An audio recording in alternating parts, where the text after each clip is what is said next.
Birlikten kuvvet doğar.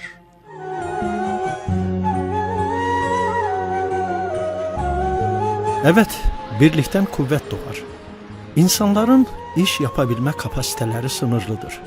Yapılması gereken zorlu bir iş için insanlar birlik olursa iş kolaylıkla ve kısa zamanda tamamlanır. İnsanlar arasında birlik, beraberlik ve huzur ortamı olur. Zaman birlik olma zamanıdır. Dünyanın ayrılmış olduğu iki kutup sanki birbiriyle savaşır gibidir. Ne zaman Türk-İslam dünyası bir olursa o zaman sözümüzü, gücümüzü görmüş, duymuş olurlar. Türkel Yayın Grubu olarak Türkiye'nin Kahramanmaraş bölgesini ziyaretimiz sırasında gerçekten Kahramanmaraşlıların huzurlu, birlik ve beraberlik içre bir oluşum sağladıklarını duyduk ve gördük. Ünlü iş adamı, hayırsever ve dünyada bir marka haline gelmiş Net Tekstil Şirketi Genel Müdürü Nevzat Toprak Beyefendi ile birlik ve beraber olmamızın Türk dünyasının birlikteliğinden konuştuk. Aynı zamanda Kırgız Cumhurbaşkanı Sooronbay Jeenbekov'un Nisan ayında Türkiye'ye gerçekleştirmiş olduğu ziyaretin iki ülke arasında işbirliği köprüsünün geliştirileceğine, Kırgızistan'a yatırım teşviklerinin önemine dikkat çekildi. Kırgızistan'ın yeni devlet başkanı seçilmesiyle ve yakın zamanda da Türkiye Cumhuriyeti Devleti'ni ziyaret etmesi hasebiyle Türkiye ve Kırgızistan arasında daha yoğun gelişmeler yaşanacağını ve daha iyi anlaşmalar, işbirliği olsun, ikili ilişkilerde olsun çok iyi şeyler olacağını düşünüyorum. Bu hem Kırgızistan için hem de Türkiye için iyi bir şans olduğunu düşünüyorum. Eskiye nazaran daha da ilişkilerimizin gelişeceğine inanıyorum ben. Yani bu konuda çok da ümit varız. Türk iş adamlarımız da orada yeni yatırımlara inşallah girişecekler. Bunu oradaki elçimiz ve buradaki Ticaret Bakanlığımız da teşvik ediyor. İnşallah Kırgızistan'da Türklerin yatırımı daha da fazlalaşacak diye düşünüyorum ben. Türklerin dedikte yeri gelmişken ve Türk dünyası hakkında ne düşünüyorsunuz? Neyi bekliyorsunuz? Türk dünyasını nasıl görmek isterdiniz? Türk dünyası çok büyük bir millet. Allah'ın övüp yarattığı, Resulullah'ın övdüğü, methettiği, akıllı, çalışkan bir millet. Malumunuz dünyanın her yerinde Allah'a şükürler olsun Türk vardır. İnşallah Türk dünyasını bir birlikte olaraktan, bir Türk birliği olaraktan görmek isterim. Her konuda gerek maddi gerek manevi ilişkilerde hep bir ağızdan tek bir söz olaraktan tek devlet, tek yürek, tek bayrak olaraktan hepsini bir arada hep görme arzusundayız ki olacak inşallah bu da. Türk'ün zaten Türk'ten başka da dostu yoktur malumunuz. Atalarımız da bunu söylemiştir ve Türk'ün her türlü ihtiyacını birbiri arasında temin edeceğinden ben eminim. Gerek yerüstü gerek yeraltı madenleriyle her türlü imkan Türk'te var.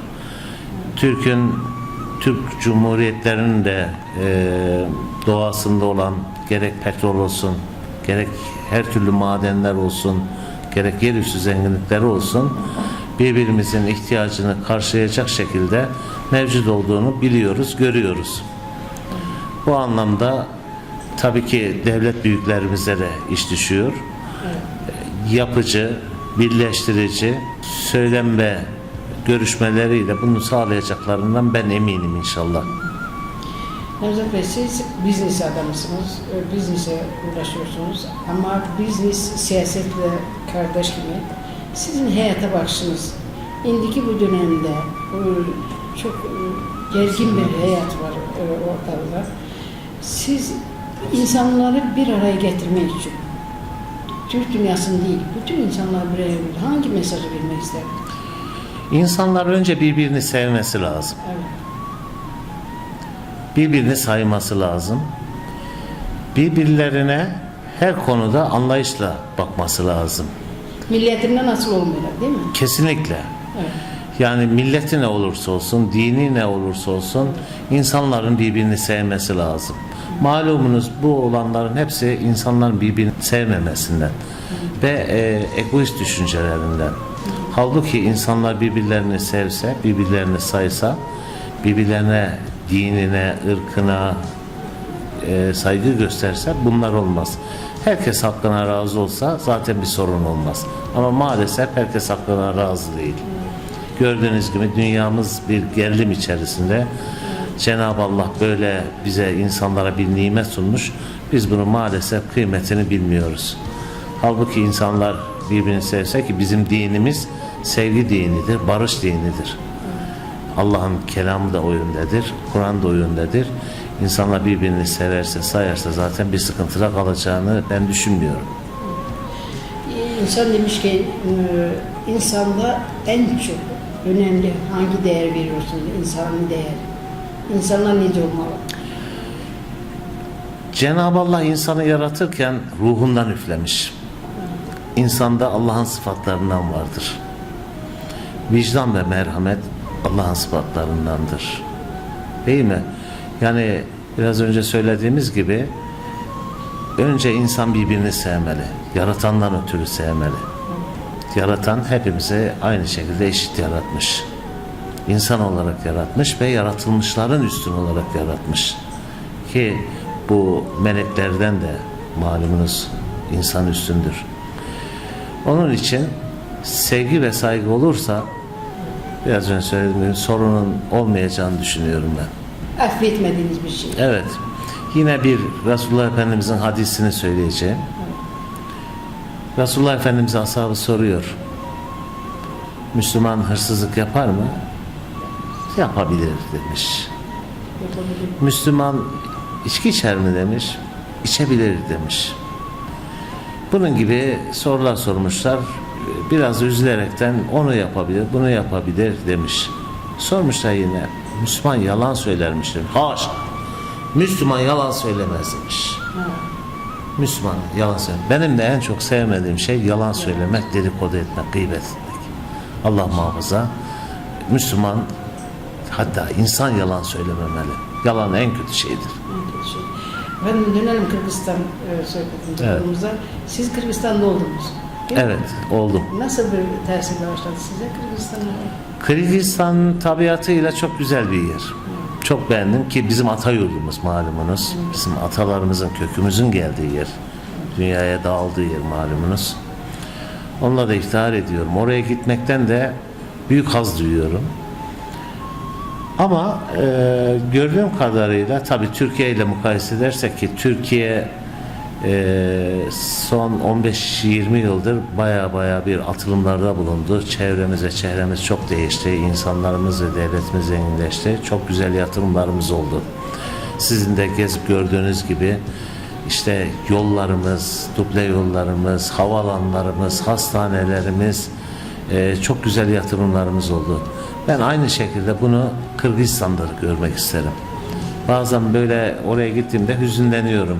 Keşke işte Türkiye gibi gelişmiş daha gelişse. Evet. İşte keşke bu yollar daha düzenli olsa, şuralar daha düzenli olsa diye ümit varım ama inşallah bu yönü dönemde de yeni Sayın Başkanımızın sayesinde olacak diye düşünüyorum. İnsanların da tabii devletine destek olması lazım bu anlamda. Türkiye'de olduğu gibi birlikten kuvvet doğar. Ben bunun Kırgız halkının da birlikteliğiyle açılacağını düşünüyorum kısa zamanda inşallah.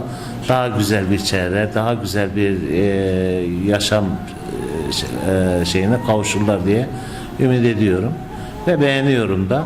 Ümit var mı inşallah kısa zamanda oralarda daha böyle düzene, intizama girer, güzel hizmetler verilir diye düşünüyorum. Türk dünyasına mesajınız nedir? Türk dünyasının öncelikle biraz önce söyledim, insanlar arasında ve Türk dünyasının birbirlerine inanıp güvenmesi, tek yürek olması, tek yumruk olması. Türk şart değil mi? Kesinlikle. Türk'ün önce birbirini sevmesi, sayması ve birlikte olmaları lazım. Türk dünyası birleşirse çok büyük bir güç olur. Zaten bizim gölgemizden korkuyorlar. Bir de düşünün, bir birlikte yek ucu olsak, Bütün yani coğrafyalar bütün birleşecek, kesinlikle birleşecek. kesinlikle